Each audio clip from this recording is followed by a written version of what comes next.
দিনহাটায় মাধ্যমিকের কৃতী ছাত্রীকে সংবর্ধনা জ্ঞাপন এসডিপিও আইসির। মঙ্গলবার দিনহাটা শহরের ঝুড়িপাড়া এলাকার মাধ্যমিকের কৃতী ছাত্রী সুকৃতি কুণ্ডুর বাড়িতে গিয়ে তাকে সংবর্ধনা জানান দিনহাটা মহকুমা পুলিশ আধিকারিক ধীমান মিত্র ও দিনহাটা থানার আইসি জয়দীপ মোদক। এদিন তাকে পুষ্পস্তবক এবং উপহার তুলে দিয়ে সংবর্ধনা জানান পুলিশ আধিকারিকরা। পাশাপাশি পরিবারের তরফ থেকে কৃতী ছাত্রীকে মিষ্টিমুখ করানো হয়। সুকৃতির প্রাপ্ত নম্বর 667।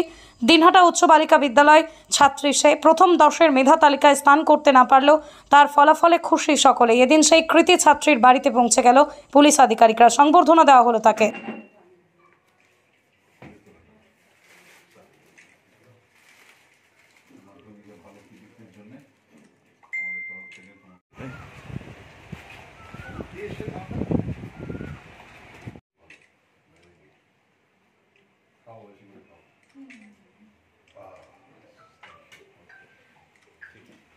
আপনার বাইক কেনার স্বপ্ন এবার হবে পূরণ, কারণ আমান হোন্ডা নিয়ে এসেছে একেবারে স্বল্প ডাউন পেমেন্টে বাইক বা স্কুটার কেনার সুবর্ণ সুযোগ। বিনা অ্যাকাউন্ট, লো সিভিল, ন্যূনতম ডকুমেন্টে আজই নিয়ে যান স্বপ্নের বাইক আপনার বাড়িতে। অতিরিক্ত ছাড় পেতে আজই যোগাযোগ করুন বামনহাট আমান হোন্ডা শোরুমে। শর্তাবলী প্রযোজ্য। যোগাযোগ করুন 9002805414।